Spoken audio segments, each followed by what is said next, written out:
Hello, everyone. I'm happy to come your way again and welcome back to this YouTube channel. Right. We are going to complete the last section of the question that this person has asked on understanding ABO discrepancy. Okay. Right. Before we continue, my name is Dr. Emmanuel Obodo. I'm a biomedical scientist and I'm also a fellow of IBMS and Higher Education Academy. And please, if you do need a consultation, feel free to contact twogoodconsultants@gmail.com, or you can send us a message using the number shown on the screen. Fab. Okay, yeah, now let's get into this, okay? So I would like us to, I have already made a video on patient 1. I've already made a video on patient 2.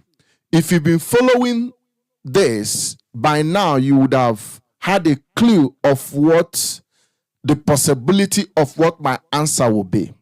Now, I think for the purpose of this presentation, can I kindly ask you, maybe at this point, because I won't be waiting, I'm going to answer the question, but just to make sure you follow, just for your own personal test, can I ask that you pause this video now and try to work out, from what I've been explaining, try to work out what is going on this patient 3. I think this should be more easier than the previous ones we had looked at, even though it looks more busy. But in my opinion, it should be more easier to understand because I have kind of explained it previously. So if you can pause the video now and have a look on what you think that this patient 3, what could have caused the problem here, that would be greatly appreciated. Okay? Now, if you look at this again, one thing is common in both patient 1, patient 2, and patient 3. What is common is that there is a strong reaction in anti-sera A well. There's a strong reaction of +4 in anti-sera A well. Now, if you come to patient 2 and 3, what is also common is that there's a strong reaction on B cells. That means +4. Okay? Now, if you look at all of this, what I believe they've done here is to choose the same blood group A and give you a different scenario as patient 1, that is blood group A, patient 2, that is blood group A, and now we are doing the final one, which is patient 3, that is blood group A. Now, let me keep saying this because it is important. Anytime you are dealing with immunological kind of test, anytime you are dealing with antigen-antibody type of reaction, the strength of the reaction, the degree of the reaction should help you to understand what may be going on. Now, again, if you look at this, you will see that there's a strong reaction in anti-sera A well. There's a strong reaction, but there's a weak reaction of +2.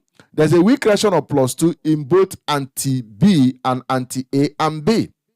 Now, if you come to A cells, there's a weak reaction. Okay, then again, if you come to B cell, there's a strong reaction.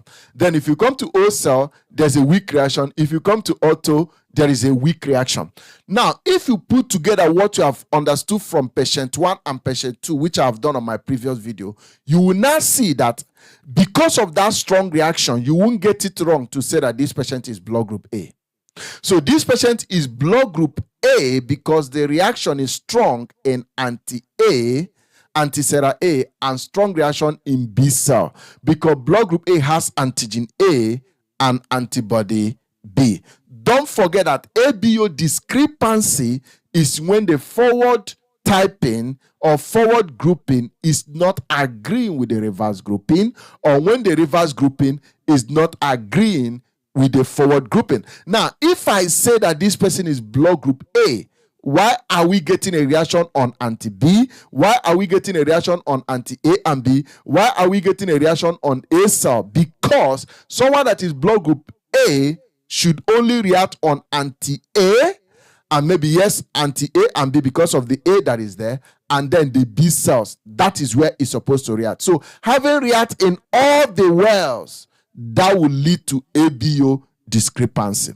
So now, what do we think is the main problem of this? Okay, so like I've mentioned, if you had already worked it out before now let's see what my answer is going to be. But before I get into my answer, just to give you a clue, you will see that the only difference between patient 3 and patient 1 and 2 is auto. So you see that when it comes to patient 3, the auto is what? Positive. So even if it means nothingness to you, you should be suspecting autoantibody as a source of the ABO discrepancy. Okay, let's look at this in more detail.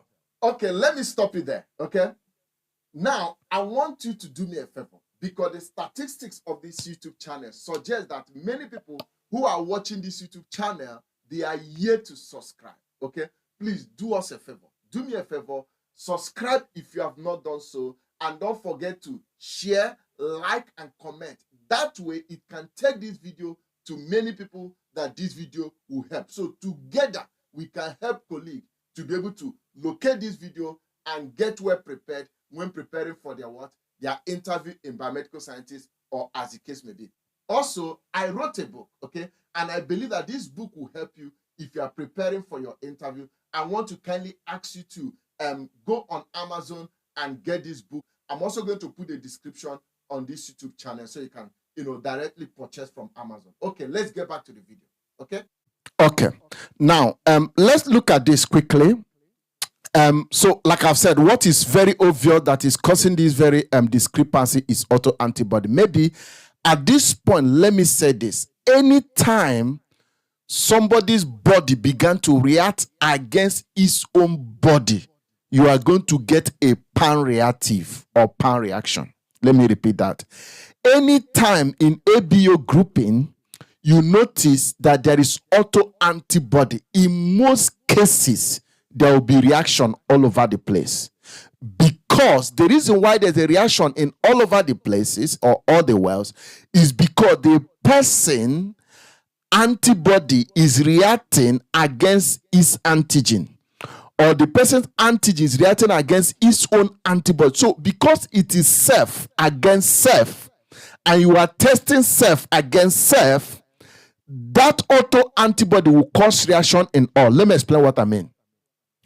So because of that, autoantibody is likely to give you a pan-reactive. Pan-reactive means it reacted in all the wells. In fact, when there is autoantibody, in most cases, or in some cases, depending, you are likely to, if you are doing antibody panel, okay, even the phenotype, as the case may be, you'll be surprised you're going to get a pan-reactive, okay? So because of that, anytime you see auto positive, if you get a pan-reactive, what you are seeing is an autoantibody.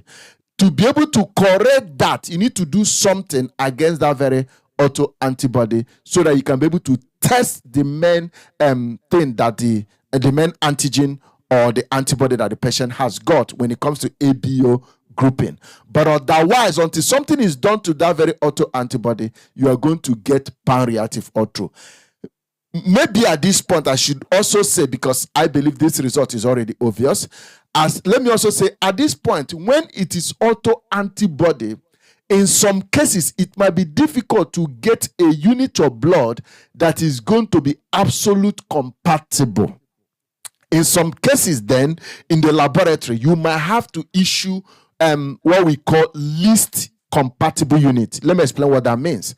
So now that you can see that the auto is +2, if I want to do cross match and I notice that the auto is still +2, but a particular unit of blood is weak reaction, maybe very weak, even though it is weak reaction, but the reaction is not as strong as the auto, I can issue that least compatible unit. The least there is that it can be compatible, but the least means that it is not absolute compatible. But compare it with the auto, it is better. It's weakly reactive compared to the auto. So that is least compatible. In fact, in most laboratory, like in the reference laboratory, when they issue us a unit of blood, if we send this sample, which we're supposed to do, to the reference laboratory, by the time they finish the cross match, they may not say compatible, they may say suitable. That's the word they may use, that the unit is suitable. Why? Because anytime you are dealing with a auto antibody, in most cases,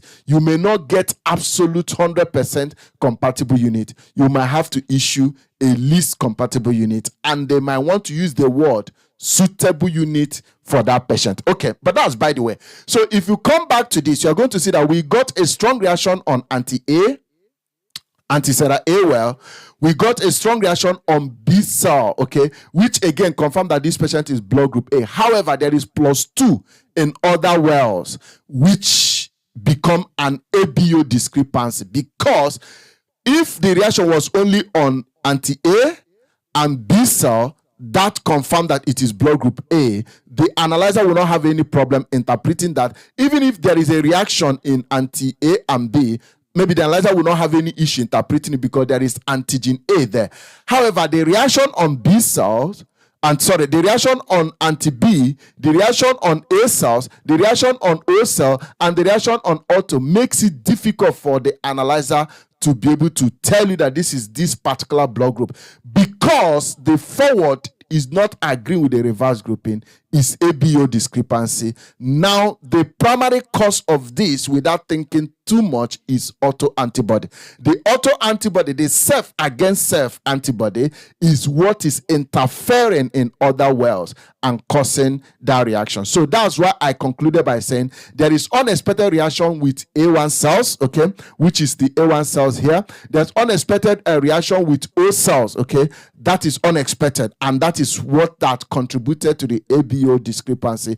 And what can be the possible cause? The possible cause can be due to auto-weak reaction. So that auto-antibody is what is the primary cause of this. So autoantibody, this autoantibody could also be cold autoantibody or warm autoantibody. Let me explain it this way. Remember, when you go to patient 2, that was the video before this one, I did mention about certain cold antibody like anti-H, anti-I, that could lead to this very ABO discrepancy that can interfere with ABO antigens. Okay, so now when we say cold autoantibody, the autoantibody is stationary, is the same, meaning that it is antibody attacking its own antigen.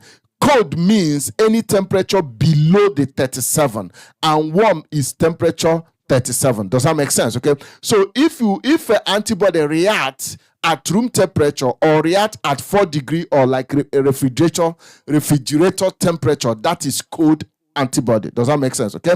Now, but if you react at the body temperature, which is 37, that is warm antibody. So the primary cause of this is autoantibody interfering with other wells, and that is why you are getting that pan reaction. So it can be either cold autoantibody or warm autoantibody. I believe that is the thing interfering with this. However, just to add a little more to this, sometimes it could be due to a weak anti-B reaction. What I'm trying to say here is that sometimes this can be very common. In fact, I put everything here for you. This can be very common when you look at bacterial enzyme. So what that bacterial enzyme does in a case of like sepsis, okay, gram-negative sepsis, so when there's gram-negative sepsis, in some cases, what that gram-negative sepsis will do, or rather what that gram-negative organism will do, that gram-negative organism causing that sepsis, what is going to do then is to modify the blood group A antigen. And that modification of that blood group A antigen is what we call acquired B phenomenon. So that acquired B phenomenon is in a case where a bacterial organism, especially gram-negative organism, modify a known A antigen blood group, okay, and as a result of that modification, leading to a weak reaction in anti-B reagent. When that happens, due to that very gram-negative impact in the modification, that is what we call acquired B phenomenon. If that was the case, the only place we can see the discrepancy should have been maybe on the reaction you are getting on anti-B. Okay, so that is where it could have happened, because if it has modified it, or perhaps maybe it can react in other cases as well. Okay, but that modification could have contributed to that. But due to this is autoantibody, I don't want to believe that this is acquired B phenomenon. I strongly believe that this is due to autoantibody. Okay, and this autoantibody is what is leading to this very pan reaction. I hope that makes sense. Okay, now do let me know what you think about this video. Please don't forget to put a comment. If you've not done so, tell me, let me know what you think.